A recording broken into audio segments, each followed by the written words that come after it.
Bienvenue à Villars en cette première moitié du XIXe siècle. La ville est alors un unique bourg s'étendant de la place de l'Arsenal jusqu'à la place Gambetta. La place Gambetta, à l'époque, s'appelle le Champ de Fort et est encore très loin de la configuration que nous lui connaissons aujourd'hui.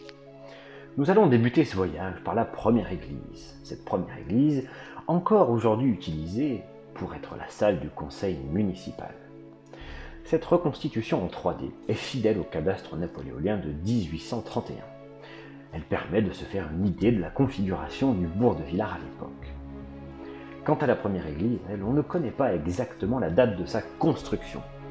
La vue en 3D permet de nous faire une idée de sa place centrale dans le bourg et dans Villars. Cette église dont l'existence est toutefois attestée dès 1378 dans les procès-verbaux de l'archevêché de Lyon.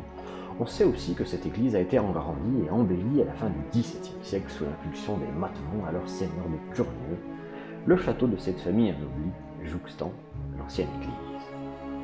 Cette reconstitution nous montre aussi l'espace libre autour de la place Gambetta, et c'est ici que prendra place la future église. Mais nous n'y sommes pas encore. Cette place s'appelle le Champ de Fort. En effet, elle doit son nom à l'installation d'entrepôts de fer qui servaient à la fabrication des pièces de fusil aux forgerons et aux armureries.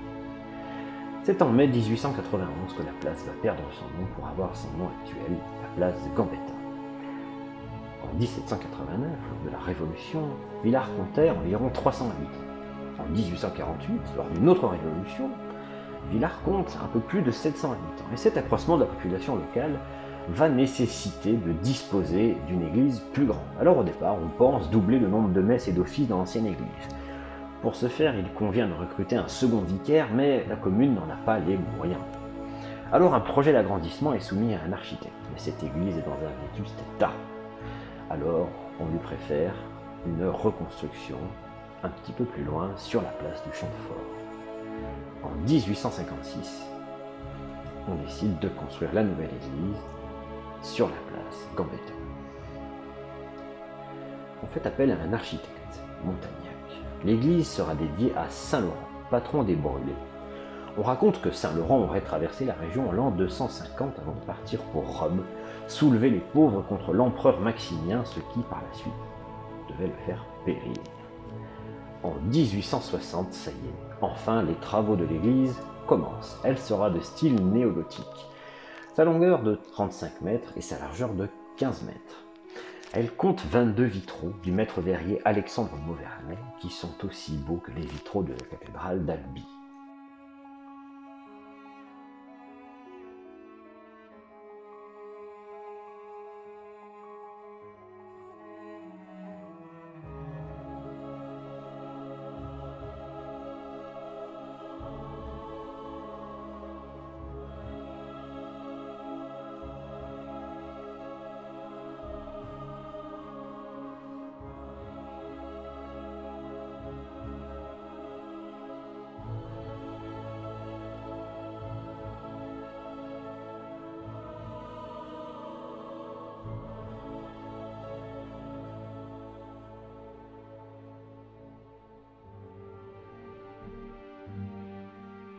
Enfin, le 14 septembre 1862, l'église est bénie par le vicaire Bagnon. Ça y est, les Villardaires disposent d'une véritable et grande église. Le clocher n'est pas encore là, il arrivera un peu plus tard, en 1870.